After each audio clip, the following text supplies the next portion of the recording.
مختلف قسم کے آلام میں مبتلا کر دیتا ہے. ایسا نہیں ہے کہ خدا نہ خواستہ معاذ اللہ کوئی رب تعالیٰ خوش ہوتا ہو کسی کو مشکل میں ڈال کے، یہ بات نہیں ہے.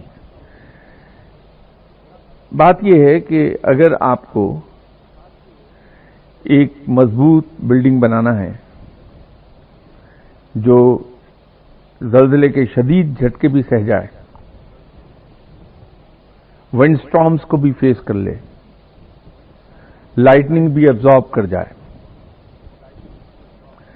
اور لوگوں کے ہجوم کو بھی اپنے اندر سمو لے اور ان کا بوجھ بھی اٹھا لے، تو اس کے لیے ضروری یہ ہے کہ اس بلڈنگ کی بنیادیں اور اس کے لوڈ بیئرنگ والز بہت سٹرونگ ہوں. تو بنیادیں جس قدر اچھے میٹیریل کی اور سیزن برکس کی اور سیزن کر کے بنائی جائیں گی، انہیں سول انجینئرنگ کی زبان میں سیٹنگ کا ٹائم جتنا زیادہ دیا جائے گا، جتنی اچھی کیورنگ اس کی جائے گی، وہ بنیادیں اتنی ہی مضبوط ہوں گی اور دیر پا ہوں گی.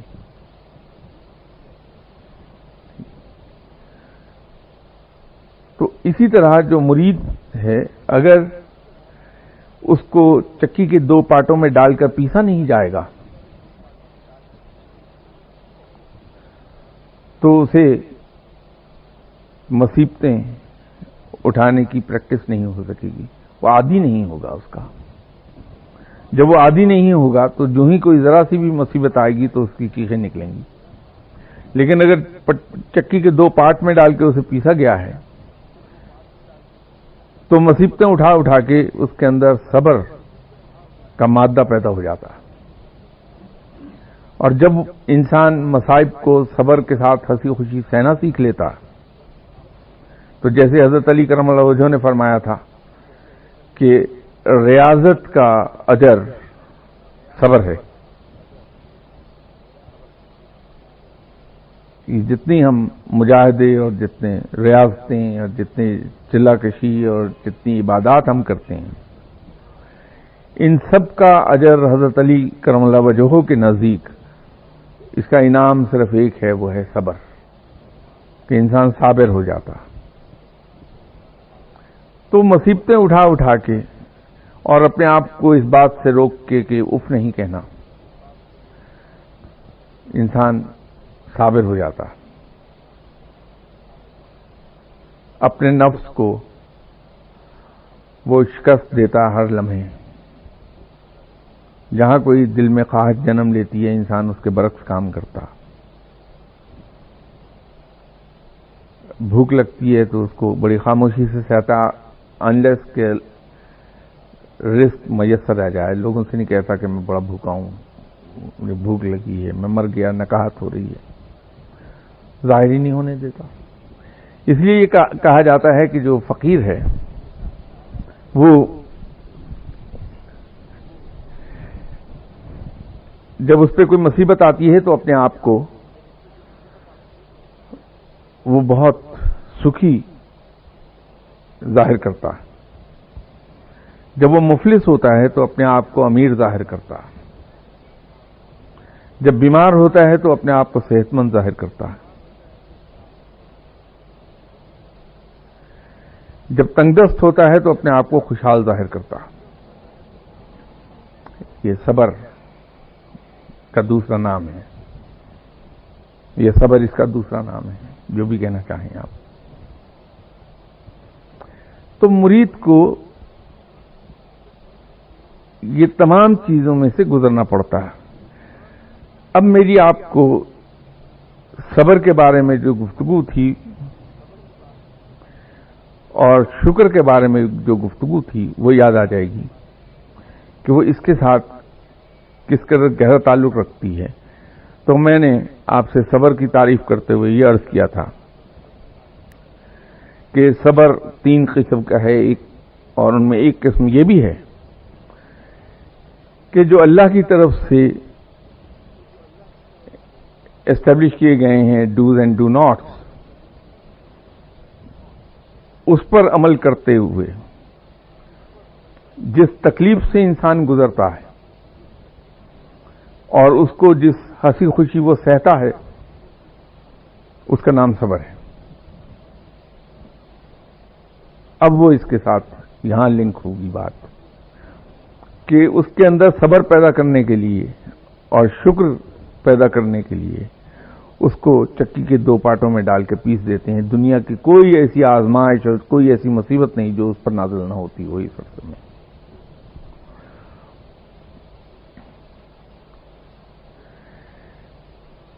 تو جب انسان یہ تمام چیزیں آسانی سے سہ جاتا ہے تو اس سے رب راضی ہو جاتا ہے،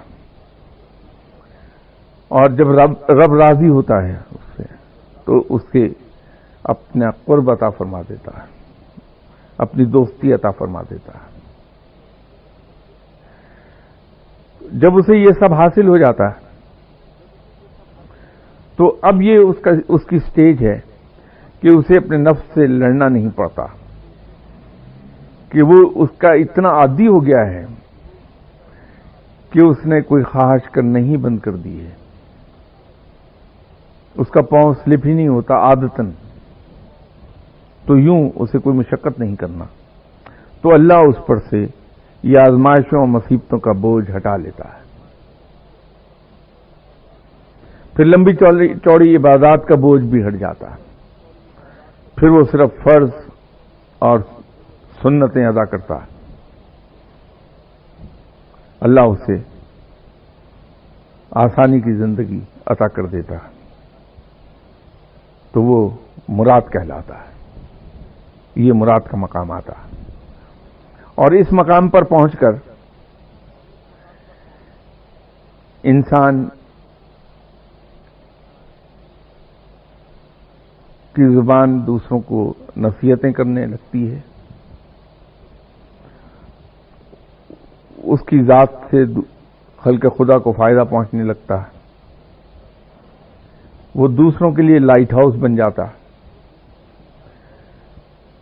خلق خدا کے لیے وہ ایک گھنا سایہ دار درخت ہوتا ہے، ایسا درخت جس کے نیچے ہر کوئی دھوپ اور بارش سے پناہ لے سکتا ہے، وہ کسی کو اپنے سائے میں لیتے ہوئے یہ نہیں دیکھتا کہ یہ کون آدمی ہے جس نے میرے تنے پر کلہاڑا چلایا تھا، جس نے میری جڑیں کاٹی تھیں، یا جس نے مجھے گرم موسم میں پانی لگایا تھا یا کھاد پرووائڈ کی تھی۔ اس کے لیے سب ایک ہیں، جو چاہے اس کے سائے کے نیچے آ کے پناہ لے لے، دھوپ اور بارش سے بچ جائے، تو پھر انسان ایسا گھنا سایہ دار درخت بن جاتا ہے۔ اب آپ اگر اس کو دنیاوی نظر سے دیکھ لیں تو ایک عجیب حیران کن چیز سامنے آپ کے آ جائے گی کہ دنیا میں سب سے زیادہ باعزت اور پاپولر عوام میں کون ہوتا ہے؟ مخلوق میں، خلق خدا میں، وہ شخص جس سے سب کو فائدہ پہنچتا ہے۔ تو یوں درویش کامیاب دنیا دار بھی ہے کہ وہ لوگوں کے دلوں پر حکومت کرتا ہے، لوگ اس سے پیار کرتے ہیں۔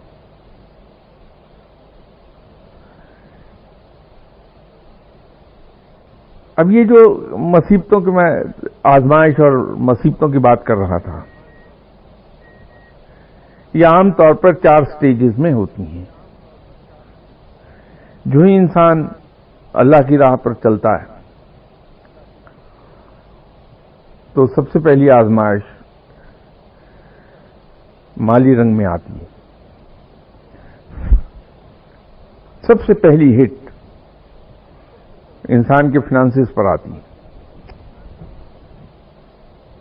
مالی لحاظ سے بہت ہی تنگ دست ہوتا ہے، اور ایسی ایکسٹریم کو پہنچتا ہے کہ بعض کا ناقابل تصور ہو جاتا ہے وہ فائنینشیل کرنچ جس میں سے اسے گزرنا پڑتا ہے۔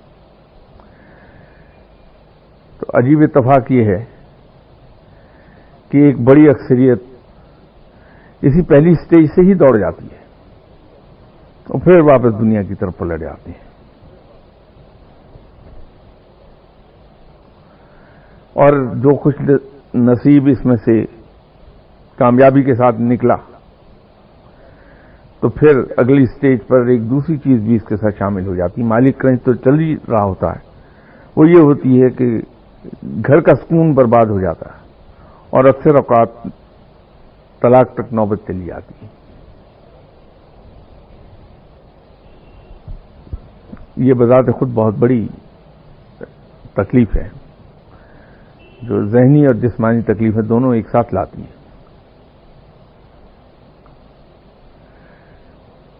تو لوگ تو دوڑ جاتے ہیں لیکن پھر بھی چند ایک خوش نصیب ایسے ہیں جو یہ دونوں چیزیں بیک وقت مار کو آرام سے سہ جاتے ہیں. تو پھر ایک تیسری چیز میں شامل ہو جاتی ہے آگے, وہ یہ ہے کہ دنیا بھر کی تہمتیں, الزامات, عیب وہ اس شخص کے نام پر آنے لگتے ہیں. وہ لوگ جو کل تک جھک جھک کے سلام کرتے تھے, تعظیم میں اٹھ کے کھڑے ہوتے تھے, وہ تھوکنے لگتے ہیں انسان پہ. اب ایک طرف تو وہ فائنینشل کرنچ سے گزر رہا ہے, اس کے خلاف باہر لڑ رہا ہے باہر کی دنیا میں کہ کسی طرح سے میں اپنا سر پانی سے باہر, پانی کے اوپر رکھ سکوں. گھر کے اوپر, گھر میں آتا ہے تو گھر میں دوسرا عذاب اس کا انتظار کر رہا ہوتا, تو سارا دن وہ باہر کے عذاب سہتا ہے اور شام کو آ کے رات کو گھر کے عذاب سہتا ہے. اور آن ٹاپ آف دیٹ یہ بدنامیاں اور لوگوں کے تانے اور تہمتیں اور الزامات, ان سب کو فیس کرنے لگتا.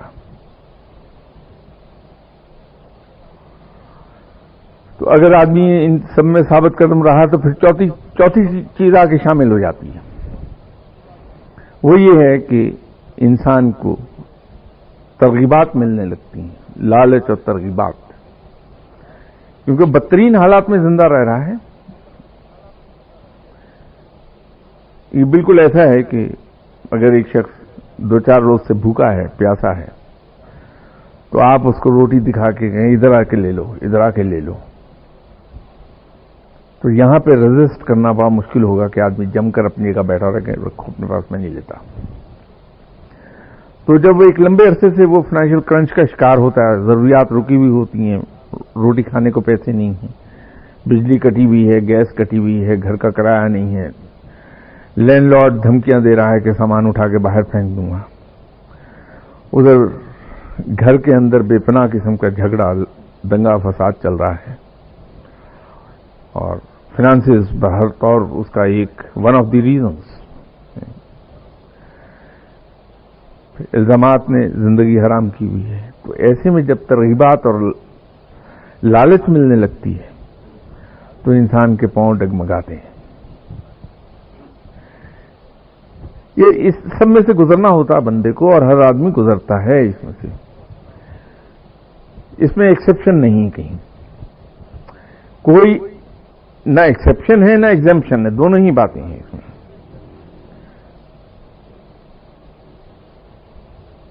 تو اگر کوئی گزر گیا اس میں سے تو نارملی یہ 6-7 سال کا, 8 سال کا پیریڈ ہوتا ہے, بٹ اٹ ڈپینڈس کہ کون آدمی اس کو سہ رہا ہے.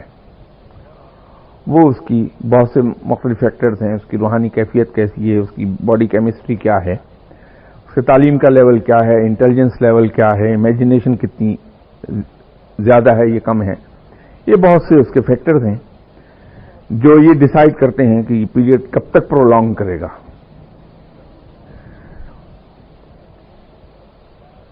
تو ان سے گزرنے کے بعد پھر وہ اپنی مراد کو پہنچتا ہے تو اللہ کی رحمتیں نازل ہوتی ہیں. وہ تمام جو چیزیں واپس لے لی گئی تھیں وہ ایک ایک کر کے نہ صرف لوٹا دی جاتی ہیں بلکہ وہ ملٹیپل فیکٹرز کے تحت آتی ہیں کہ اگر پہلے انسان فرض کر لیجئے ملینئر تھا تو پھر وہ بلینئر ہو جائے گا فوراً، اور بڑی تیزی سے چیزیں واپس آتی ہیں. جو عزت پہلے ملی ہوتی ہے دوبارہ سے عزت ملنے والی اس سے کئی گنا زیادہ بھی ہوتی ہے اور بہتر کوالٹی کی بھی ہوتی ہے. گھر کا سکون جو چھن گیا ہوتا ہے، اگر اس وقت تک ڈائیورس نہیں ہوئی، سیپریشن نہیں ہوئی، تو سکون بے پناہ اچھا لوٹ آتا ہے واپس، پہلے سے کہیں زیادہ بہتر ہو کر. وہ مراد کے لیول پر پہنچا ہوا انسان ہے. کیا اب اس میں باقی حصہ انشاءاللہ نیکسٹ سنڈے اس کا بیان کریں گے، اس میں کہ مرشد کی ڈیوٹیز کیا ہیں، مرشد کو مرید کو تعلیم دینے کے طریقے کیا ہونے چاہیے مرشد کے لیے، مرید کے آداب کیا ہونے چاہیے، اس راہ میں آداب محفل کیا ہوتے ہیں، کیا کیا احتیاطیں لازم ہیں، ان کا ذکر انشاءاللہ بشرط زندگی اگلی اتوار کریں گے. اب کسی کے ذہن میں اگر کوئی سوال ہے تو کہ یہ بزرگان دین، اولیاء اللہ، شہداء، پیغمبر، ان سب کو چھوڑ کے ویسے ایک عام آدمی جب اس دنیا سے دوسری دنیا میں جاتے ہیں تو وہ کیا کہیں شعوری طور پہ موجود ہوتے ہیں یا وہ ڈورمنٹ کر دیے جاتے ہیں، سلا دیے جاتے ہیں قیامت تک کے لیے؟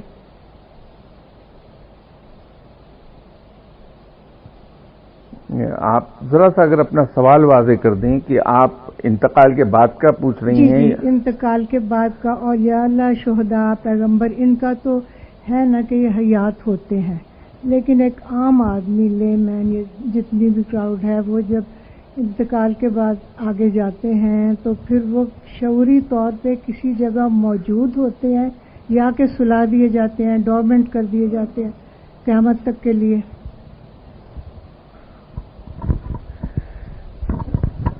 بی بی اس میں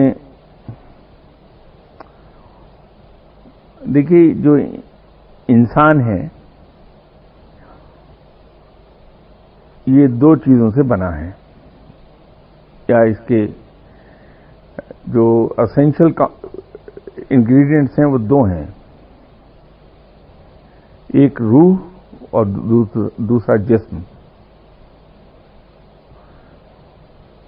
اب جو جسم ہے اس کے فردر آگے آپ اسے ڈیوائڈ بھی کر سکتی ہیں، اس کے سب کمپوننٹس کی ہیں، سب اسمبلیز ہیں اس کی، جس میں قلب ہے، دل ہے، روحانی زبان میں قلب ہے، وہ دماغ ہے، پھر دماغ کے دو حصے ہیں، شعور اور لاشعور.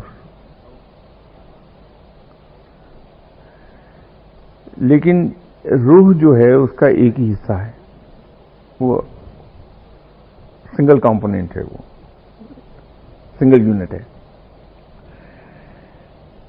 جب انتقال ہوا تو انسان ان دو حصوں میں تقسیم ہو گیا واضح طور پر. روح پرواز کر گئی اور عالم برزخ میں چلی گئی،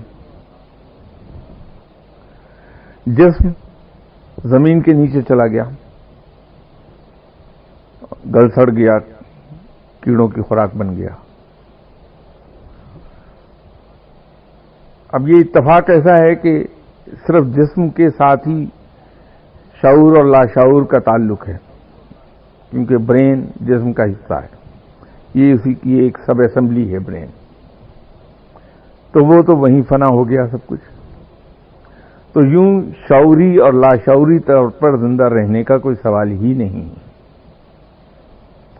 روح تو ایک سنگل یونٹ ہے. نہیں، میں وہی اسی کی عرض کروں، وہ تو سنگل یونٹ ہے، اس کا نہ کوئی شعور ہے نہ کوئی لاشعور ہے. روح تو صرف روح ہے، اور وہ زندہ جاویداں ہیں. وہ فنا نہیں ہوتی. تو جب وہ عالم برزخ میں چلی گئی تو ڈپینڈ اس پہ کرتا ہے کہ اس کے دنیا کے اندر اعمال کیا تھے، تو وہ اسی درجے کے برزخ میں داخل کر دی جاتی ہے. زندہ رہتی ہیں، سوتی نہیں ہیں. ان کو چیزوں کا شعور رہتا ہے، رب تعالیٰ ان کے علم میں چیزیں لاتا رہتا ہے. فار انسٹنس یہ جو ہم ختم دلاتے ہیں، میرا انتقال ہو گیا، میرے لواحقین نے اس نیت سے قرآن پاک کی تلاوت کرائی کہ اس کا ثواب میری روح کو پہنچے. قرآن پاک کی تلاوت کی گئی اور نیت بنیادی طور پہ یہی تھی کہ جی سرفراز صاحب کی روح کو ثواب پہنچے اس کا. اس کے بعد اللہ کے حضور دعا بھی کر دی گئی کہ یا باری تعالیٰ، یہ ہم نے تیرا کلام پاک تلاوت کیا اور اسے تیرے حضور اور تیرے نبی اکرم صلی اللہ علیہ وسلم کے حضور بطور نذرانہ پیش کیا، تو اسے قبول فرما لے اور اس کا ثواب سرفراز صاحب کی روح کو بخش دے.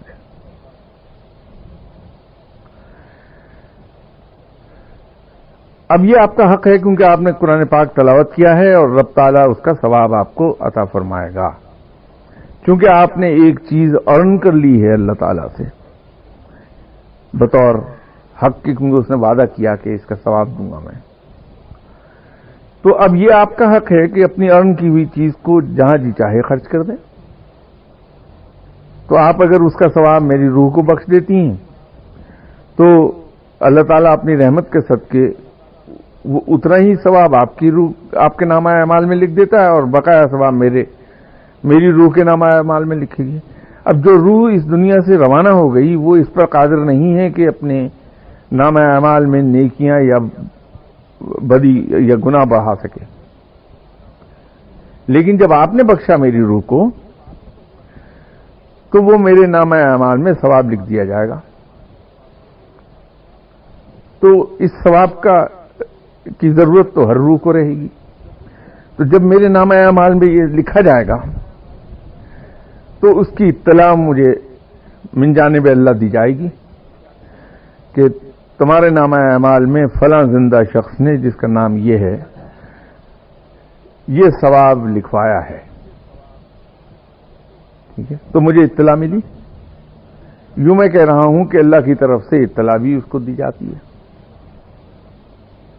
وہ اس کے علم میں رہتی چیز، تو وہ زندہ بھی ہے اور اس کو اللہ کی طرف سے مختلف اطلاعات جو ضروری ہیں اس سے متعلق ہیں وہ ملتی رہتی ہیں. یہ ہے اس کا.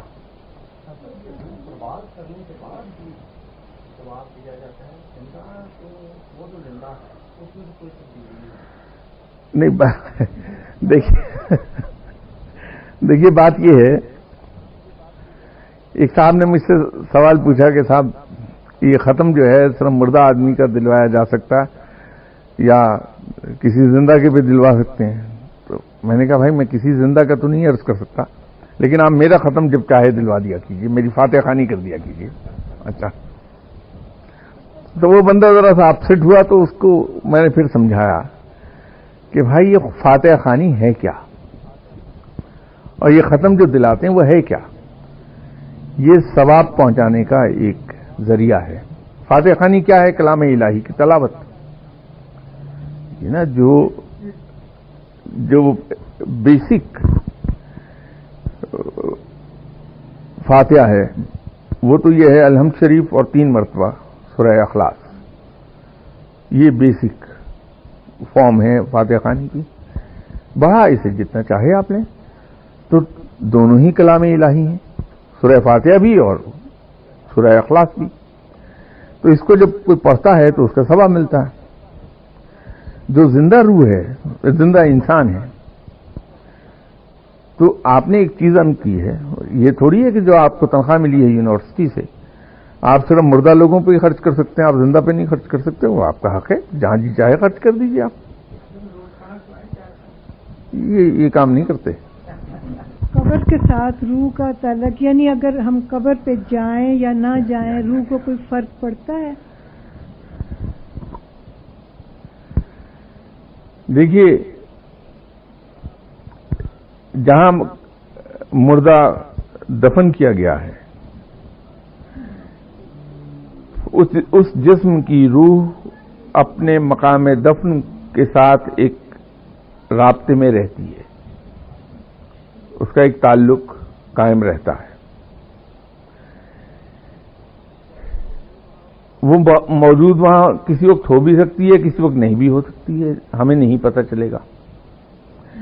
اسی چیز سے بچنے کے لیے حکم یہ ہے کہ جب قبرستان کے قریب سے گزرو تو سلام بھی کرو اور وعلیکم السلام بھی خود ہی کہو. یہ حکم ہے نا. تو اب بات یہ ہے کہ اگر تو روح کا وہاں ہر وقت اس کا تعلق موجود رہتی ہے تو سلام کرنے کے بعد اس کا جواب دینا پھر ضروری کیوں ہے؟ پھر تو جواب آگے سے آ جائے گا. اگر میں آپ کو سلام کروں تو میں خود ہی تو نہیں اس کا جواب دوں گا، آپ دیں گی اس کا جواب. تو اس کا مطلب یہ ہے کہ وہاں ہر وقت وہ موجود نہیں ہے، تب یہ کہا کہ سلام بھی کر لو اور جواب بھی دے لو. دوسری صورت، اگر وہاں بالکل ہی وہ موجود نہیں رہتی روح، تو پھر سلام کرنے کا مطلب کیا ہے؟ تو اس کا مطلب یہ ہے کہ وہاں پہ اس کا تعلق تو قائم رہتا ہے، لیکن یہ ضروری نہیں ہے کہ ہر وقت وہاں رہے بھی یا ہر وقت نہ ہی رہے. تو ہمیں چونکہ عام آدمی کو بظاہر آنکھ سے دکھائی نہیں دے سکتی، ہمیں اس کا ادراک نہیں ہو سکتا کہ وہ وہاں موجود ہے یا نہیں، تو یہ دونوں ہی صورتیں کر دی گئیں کہ سلام بھی کر لو، اس کا جواب بھی دے دو. ان کو پتہ چلتا ہے کہ کوئی آیا تھا میرے لیے؟ جی جی، میں تو عرض کر رہا ہوں آپ سے کہ روح کو میں نے تو پہلے ہی جواب دیا آپ کو کہ جب آپ سلام کرتی ہیں، یہ بھی تو سلامتی بھیجی نا آپ نے روح پہ، تو فوراً اس کی اطلاع اس کو ملتی ہے.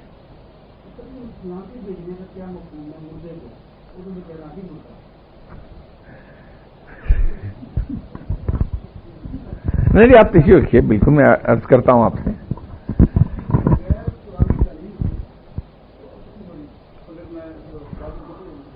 سوری نہیں فرمائیے.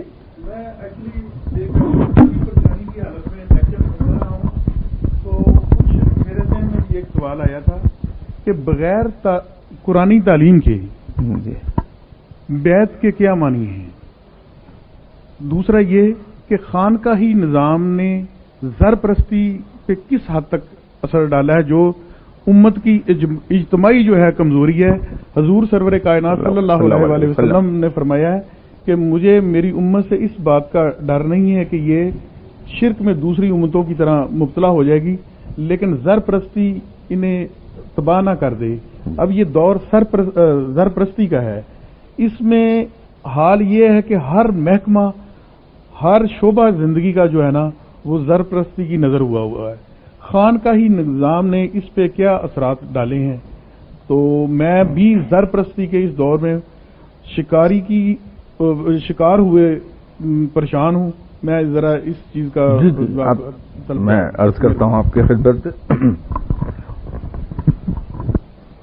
دیکھیے، آپ کا جو پہلا سوال تھا کہ بغیر قرآنی تعلیم کے بیعت کا کیا ہے، اصل میں وہ آپ نے بڑی صاف گوئی اور سچائی کے ساتھ یہ فرما دیا کہ میں اپنی کسی پریشانی میں مبتلا تھا جس کی وجہ سے میں کہنا شاید آپ یہ چاہ رہے تھے کہ کچھ سن پائے کچھ نہیں سن پائے، خیالوں میں کھوئے ہوں گے آپ. وہ میں نے شروع ہی وہیں سے کیا تھا کہ خانقاہی نظام کس مقصد کے لیے شروع ہوا اور کہاں تک اس نے اس کو سرو کیا. لیکن انڈین سب کانٹیننٹ کے اندر یہ خانقاہی نظام جو اتنا اچھا تھا، جس نے بہت ہی اسلام کی خدمت کی، وہ ہندو انفلوئنس کی وجہ سے، لوکل روایات اور رسومات کی وجہ سے آہستہ آہستہ وہ اس طرف چلا گیا جس کو آپ زر پرستی کہتے ہیں. میں نے اس کا لفظ ایکسپلائٹیشن یوز کیا تھا اس کی جگہ، تو وہ مریدوں کو ایکسپلائٹ کرنے کا ایک ذریعہ بن گئی. وہ میں نے عرض کیا تھا، اس کو میں دوبارہ عرض کر دوں گا. جہاں تک بیعت کی بات ہے، میں نے یہ بھی جب میں خانقاہی نظام کو ایکسپلین کر رہا تھا تو میں نے عرض کیا تھا کہ وہاں پہ لوگ 3 طرح کے آتے ہیں. ایک قسم تو لوگوں کی وہ ہے جو صرف وقتی طور پر کوئی مسئلہ پوچھنے آ گئے یا دعا کرانے آ گئے اور چلے گئے. دوسری قسم وہ ہے جو علم قرآن انہوں نے حاصل کر لیا، علم تفسیر سیکھنا چاہتے ہیں، علم فقہ سیکھنا چاہتے ہیں، علم حدیث یا سیکھنا چاہتے ہیں، کوئی ایک حصہ سیکھنا چاہتے ہیں، تو وہاں کچھ عرصے کے لیے رکے اور اس کے بعد وہ جب علم انہوں نے حاصل کر لیا تو چلے گئے. تیسری قسم وہ ہے جو وہاں آتے ہیں کہ وہ پوری طرح سے تعلیم و تربیت دونوں وہاں حاصل کر لیں. اب سوال یہ ہے کہ جب آپ کسی اسکول کے اندر داخل ہوئے اور آپ نے ایڈمیشن فارم بھر کے دیا، اس کے ساتھ اس کی رولز اینڈ ریگولیشنز کا ایک فارم ہے جس پہ آپ نے دستخط کیے، وہ یہ کہتا ہے کہ صاحب جو پالیسیز اور جو رولز اینڈ ریگولیشنز اس اسکول کے ہیڈ ماسٹر بنا دیں گے پرائمری اسکول کے، بچہ اور اس کے والدین اس کی پوری پابندی کریں گے، اور اس ضمن میں ہیڈ ماسٹر صاحب کا فیصلہ حتمی فیصلہ ہوگا. اسی طرح اور اس کے ساتھ لکھا ہوا ہے کہ اتنی فیس ہوگی، اتنی چھٹیاں ہوں گی، اس ڈریس میں آنا ہوگا، یہ اسٹیشنری لانا ہوگی، یہ تمام اس میں ٹرمز اینڈ کنڈیشنز لکھی ہیں. اب اس کو آپ سائن کرتے ہیں. اب سوال یہ ہے کہ پرائمری کلاس پاس کیے بغیر اس پر سائن کیوں کیے گئے ہیں؟ تو اس کا جواب یہ آئے گا کہ صاحب وہ تو داخل ہی اس لیے ہو رہا ہے کہ وہ ایجوکیشن لے لے.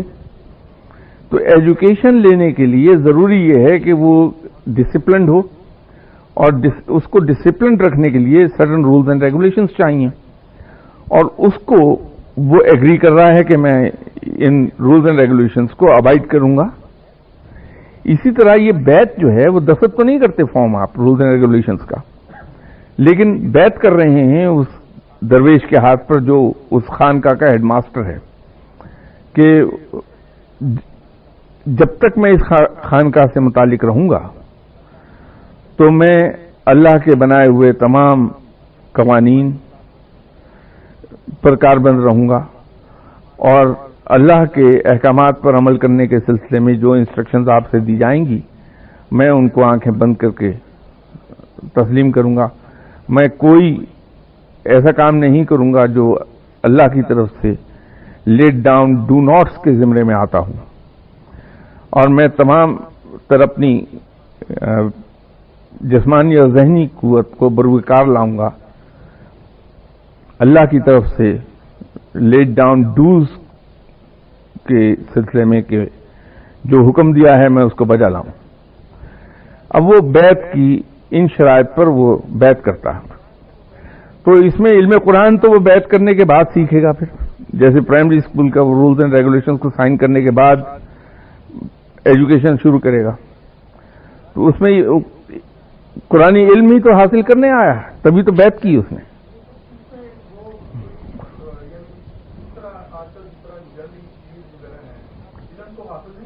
نہیں، آپ دیکھیے، میں اس میں گزارش کروں آپ سے، اگر ہم 2 یا 3 نقطوں کو یکجا کر جائیں گے تو کام نہیں بنے گا. بات دیکھنے کی بات یہ ہے، یا تو ہم اس کو یوں دیکھ لیں کہ خانقاہی نظام کیا ہے، بیعت کیا ہے، اس کو علیحدہ کر کے دیکھ لیں. یہ ڈیفینیشن آپ کے ذہن میں آ جائے گی، ایک خاکہ سامنے آ جائے گا کہ اصل میں یہ سسٹم کیا تھا.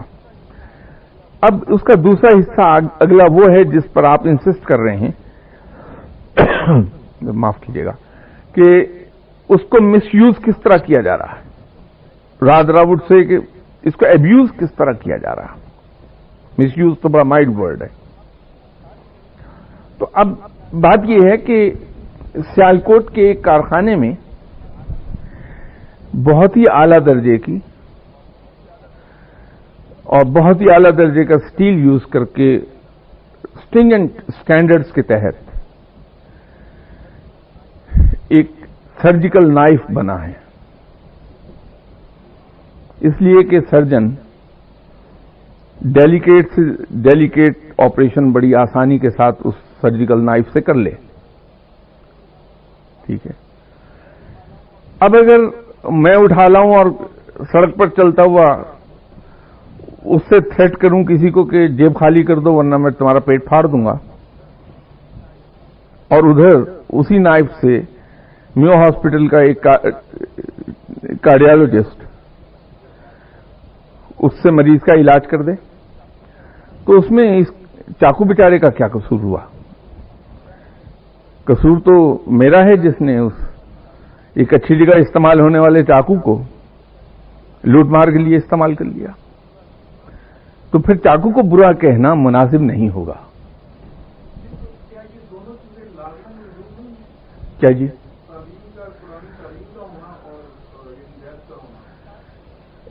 نہیں صاحب، بات یہ ہے اصل میں آپ کے ذہن سے ایک کنفیوژن، اب میں سمجھاؤں کنفیوژن آپ کا کہاں پر ہے. آپ بیعت جس کو کہہ رہے ہیں، آپ کے ذہن میں بیعت یہ ہے کہ صاحب میں ایک گدی نشین پیر ہوں، ٹھیک ہے، میں یہاں بیٹھا ہوں، آپ تشریف لائے، آپ نے کہا کہ صاحب میں تو مر گیا، میرے دنیاوی معاملات بڑے ٹیڑے ہیں، نوکری میں ترقی نہیں ہو رہی ہے، بچہ میرا پڑھ نہیں رہا ہے، مکان کے اندر وائٹ واش کرنے کے لیے موکلات نہیں آتے ہیں، مزدور ہائر کرنے پڑتے ہیں، پیسے دینے پڑتے ہیں، تو میں آپ کا مرید ہونا چاہتا ہوں کیونکہ آپ کے بارے میں سنا آپ کے پاس بڑی ماورائے فطرت قوتیں ہیں، کرامات آپ کی بہت مشہور ہیں. تو میں نے کہا جی آئیے جناب تشریف لائیے، اور میں نے ہاتھوں میں آپ کا ہاتھ لیا اور کہہ دیا میں نے آج سے آپ کو مرید کیا. اس کے بعد آپ نے جیب میں جو کچھ آپ کے ہے آپ نے اٹھایا اور میرے پاؤں میں ڈھیر کر دیا. ہر مرتبہ جب آپ تشریف لاتے ہیں تو میرے لیے گندم بھی لے کے آتے ہیں، چینی بھی لے کے آتے ہیں، دیسی گھی بھی لا رہے ہیں. بھائی ایسی بیعت کے سلسلے میں تو علامہ اقبال نے بڑا صحیح سلوک کیا تھا کہ وہ جو پیر صاحب ان کے گھر پہ ایک بڑے مشہور بیٹھے تھے تو ان کا مرید ایک وہیں آ گیا تھا، تو آ کے عرض کی تھی کہ حضرت میں 100 روپے کا مقروض ہو گیا، دعا کر دیجئے کہ یہ میرا قرض اتر جائے. تو پیر صاحب نے کہا اچھا ٹھیک ہے، دعا کر دی. تو جاتا ہوا 2 روپے کا نذرانہ پیش کر دیا پیر صاحب کی خدمت میں. تو چلا تو جب علامہ صاحب نے پیچھے سے آواز دے دی کہ ادھر آنا، میاں جب تم اس پیر کے پاس آئے تھے 100 روپے کے مقروض تھے، جب جا رہے ہو 102 کے مقروض ہو کے جا رہے ہو. آپ اصل میں اس کو ریفر کر رہے ہیں، میں خانقاہی نظام کو ریفر کر رہا ہوں جہاں تعلیم و تربیت دی جاتی ہے، جہاں نذرانے وصول نہیں کیے جاتے اور لوگوں کو یہ راہیں نہیں دکھائی جاتی کہ عمل کی راہ نہ اختیار کرو بلکہ دعاؤں کی راہ اختیار کرو تو تمہارے سارے کام ہو جائیں گے. بھائی خانقاہ کے اندر تو وہ صرف آپ کو تعلیم دیتے ہیں، نہ صرف دینی بلکہ دنیاوی تعلیم بھی، اور وہ فری ہے. آپ وہاں رہتے ہیں، جو میسر ہے آپ بھی کھاتے ہیں، جو میسر ہوتا آپ پہنتے ہیں وہاں، اور وہ آپ کی تربیت کرتے ہیں کہ کس طرح سے لوگوں کو ریسیو کرنا ہے، ان سے بولنا کیسے ہے، ان کی خدمت کیسے کرنی ہے، لوگوں کی زیادتیاں کیسے برداشت کرنی ہیں، لوگوں کے ظلم کیسے سہنے ہیں. آپ نے بغیر چہرے پر ذرا سی ناگواری لائے. پھر اگر کبھی وقت جہاد آ جائے تو کس خوبصورتی اور کس آسانی کے ساتھ اپنی جان قربان کر دینی ہے اس جہاد میں، دلیری بھی سکھاتے ہیں وہ. یہاں تو بھائی یہ جو ہے یہ جس سلسلے کی آپ بات فرما رہے ہیں اس کو تو وہ علامہ اقبال نے بڑے مزے کا کنڈیم کیا تھا. چونکہ مجھے شاعری سے دلچسپی نہیں، نہ یاد رہتے ہیں شعر، لیکن میں اس کا مفہوم بتا سکتا ہوں کہ یہ جو روحانیت ہے یا تصوف ہے یہ سوائے اس کے کہ قوم کو بے عملی کی راہ دکھاتی ہے اور کچھ نہیں ہے. اور یہ حقیقت ہے، جس طرح کی دعائیں میں صبح سے شام تک لوگوں کی کرتا ہوں بیٹھ کے، اور کچھ لوگ اگر مجھے شبہ ہو جائے کہیں کہ ہو سکتا ہے یہ بندہ کچھ پڑھا لکھا ہے تو میں کہنے کی بھی کوشش کرتا ہوں کہ بھائیو کیوں یہ کام کرتے ہو.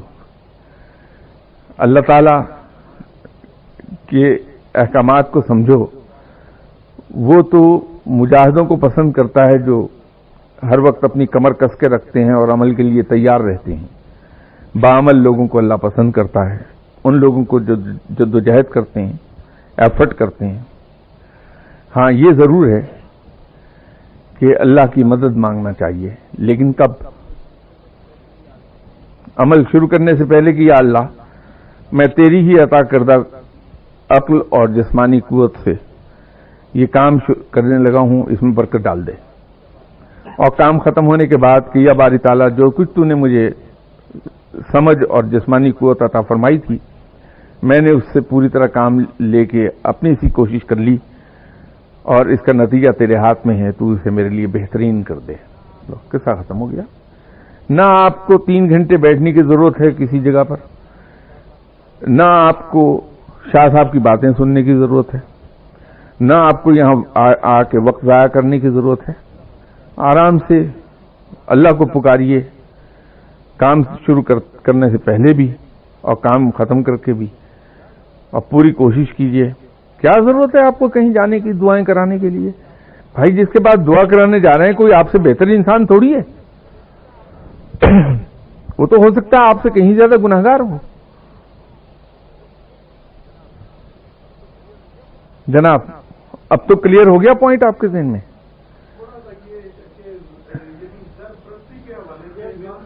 جی اچھا، نہیں میں سرپرستی کر رہا ہوں۔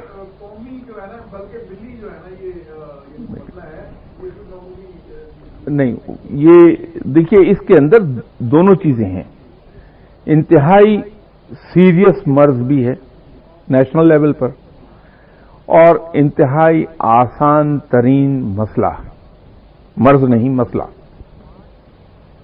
یہ 5 منٹ کے اندر اندر زرپرستی اس قوم سے ختم ہو جائے گی، اور یہ 5000 سال تک بھی نہیں ہوگی۔ دونوں ہی باتیں ہیں اس میں اس میں گزارش کر دوں کہ میں یہ 2 باتیں کیوں ایک وقت میں کہہ رہا ہوں۔ بات یہ ہے کہ آج میرا بیٹا یا بھتیجا بھانجا یا کوئی قریبی عزیز چوری کرے پڑوسی کے گھر میں، پولیس اسے پکڑ کے لے جائے گی، تو میرا یا ہم میں سے ہر ایک کا پہلا ری ایکشن کیا ہوگا کہ یار یہ تو بڑی زیادتی کی، پولیس نے پکڑ کے لے گی۔ اچھا دیکھو اس کا پولیس کا کوئی جاننے والا میرے یہاں ہے تو فوراً اس آدمی کے گھر میں پہنچ جاؤں گا، ان سے کہوں گا کہ صاحب وہ بچہ ہے جی، وہ اس پہ الزام لگ گیا چوری کا، تو ذرا ٹیلی فون کر دیں علاقے کے ایس ایچ او کو، اس نے پکڑ لیا اسے کہ اسے چھوڑ دے۔ ٹھیک ہے جناب؟ یا میں ایس ایچ او کے پاس جاؤں گا اور کوشش کروں گا کہ اسے کچھ پیسے دے دلا کے میں اپنا عزیز رشتہ دار چھڑوا لاؤں۔ ایسا ہی ہے نا جی؟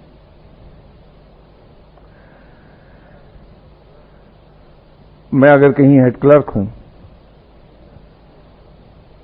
تو میری ایفرٹ یہ ہوگی کہ لوگوں کے کام میرے پاس اٹکے ہی رہیں تو بہتر ہے، تاکہ وہ آ کے مجھے سلام کریں 2-4 بار، اس کے بعد وہ تنگ آ کے مجھے کچھ پیسے دے دیں گے، اور جن کے کام میرے پاس اٹکے ہیں وہ بھی 2-4 بار آئیں گے اور اس کے بعد تنگ آ کے مجھے پیسے دے دیں گے، ہے نا؟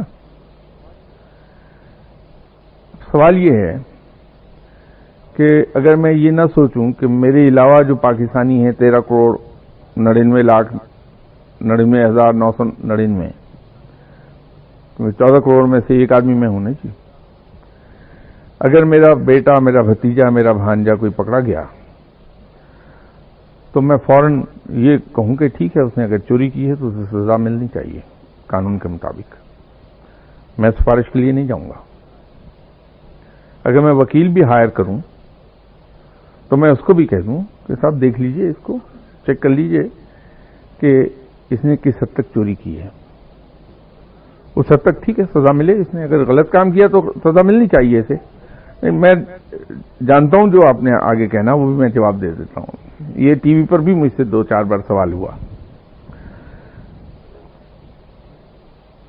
اگر میں یہی سوچ لوں کہ مجھے کیا لگے کوئی دوسرا یہ کام کرتا ہی نہیں کرتا، مجھے اپنے آپ کو درست کرنا ہے.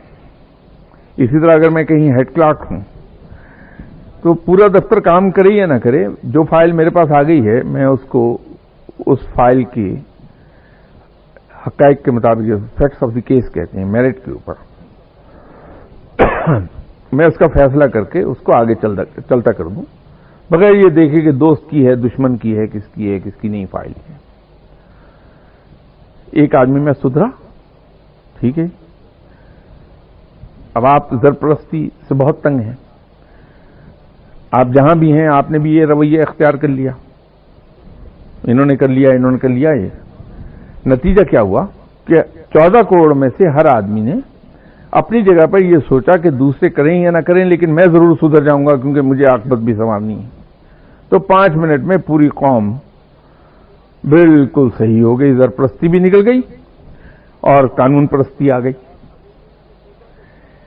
اور اگر یہ میں نے سوچا کہ سارے کر رہے ہیں تو میں کیوں گھاٹا اٹھاؤں، میں کیوں بھگتوں، جب سارے ہی کر رہے ہیں یہ کام تو میں بھی کرتا ہوں تاکہ مجھے نقصان نہ ہو، تو یہ 5000 سال تک بھی نہیں سدھرے گا. یہ بات ہے جناب. چلیے چھوڑیے کیا نہیں. دیکھیے میں عرض کروں کہ دعا کا سیشن تو 2 بجے ہوتا ہے، یہ تو صرف علمی گفتگو کا سیشن ہے، ٹھیک ہے جی. تو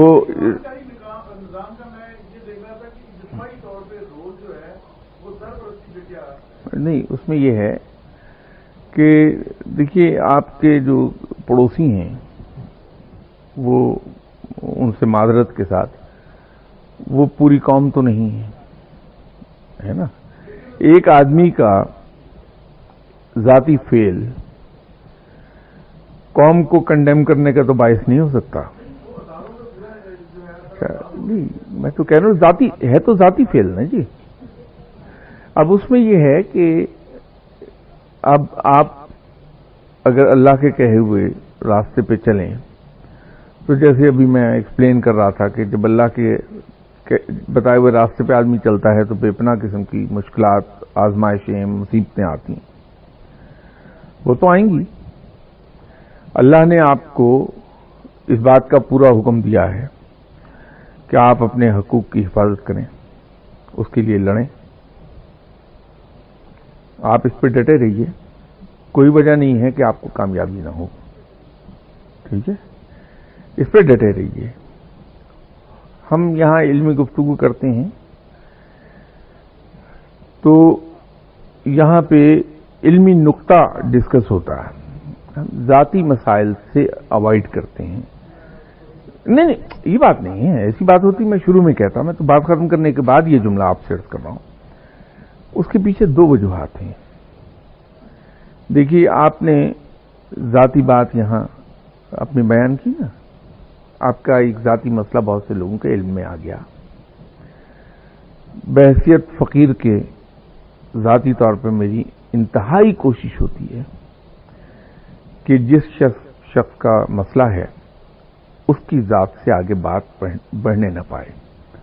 الحمدللہ 84 سے لے کے اب تک ان 22 سالوں میں ابھی تک تو کوئی ایک شکایت ایسی ہے نہیں کہ کسی کا کوئی مسئلہ کہیں اور ڈسکس ہو گیا ہو. تو پرائیویسی پہ بہت زیادہ زور ہم دیتے ہیں، تو یہ کوئی اتنی زیادہ اچھی بات بھی نہیں ہے، مناسب بات نہیں ہے کہ آپ کا ایک ذاتی مسئلہ ان سب دوستوں کے علم میں آ گیا. دوسری بات اس میں ایسا شخص جو موجود نہیں، مجھے نہیں پتا کن کا ذکر کر رہے ہیں آپ، اس لیے میں کہہ رہا تھا نام نہ کہیے آپ، وہ موجود نہیں ہے بحیثیت مسلمان کے. یہ پسندیدہ بات نہیں کہ ایسا شخص جو موجود نہیں، جو اپنے آپ کو ڈیفینڈ نہیں کر سکتا، ہم اس کا ذکر برے لفظوں میں کریں تو وہ گناہ کے زمرے میں آ جاتی بات ہے نا. تو میں یوں آپ سے آپ کی ساری باتوں کا جواب آپ کی مرضی کے مطابق، اطمینان کے مطابق دینے کے بعد یہ گزارش یوں کر رہا تھا کہ یہاں علمی نقطے ڈسکس کرتے ہیں، ذاتی بات نہیں کرتے. وہ بھی آپ ہی کے بھلے کے لیے ہے کہ آپ کی ذاتی بات کسی کے علم میں کیوں آئے، خواہ وہ اہم ہو یا غیر اہم ہو۔ اور دوسری بات یہ ہے کہ آپ غیبت کے اس کے حد میں کیوں چلے جائیں کہ ایک شخص موجود نہیں، اس پر ہم الزام دھریں۔ وہ تو آ کے نہیں یہاں اپنے آپ کی اپنی صفائی پیش کر سکتا، اس کی پوزیشن اتنے لوگوں کی نظر میں خراب ہو گئی۔ اب اللہ بہتر جانتا ہے وہ جھوٹا ہے یا سچا ہے نا۔ تو جب تک کسی کا فیصلہ نہ ہو جائے ہم اس کے بارے میں کوئی حتمی بات تو نہیں کہہ سکتے۔ تو اتنے لوگوں کے سامنے اس کی پوزیشن خراب ہو جائے تو اس کا سارا وبال آپ کے کندھوں پر آ گیا یا نہیں۔ تو اس لیے اس بات کو جب 2 بجے دعا کا سیشن ہوگا آپ وہاں تشریف لے آئیے میرے پاس، میں حاضر ہوں، جو خدمت کر سکا ضرور کروں گا آپ کی۔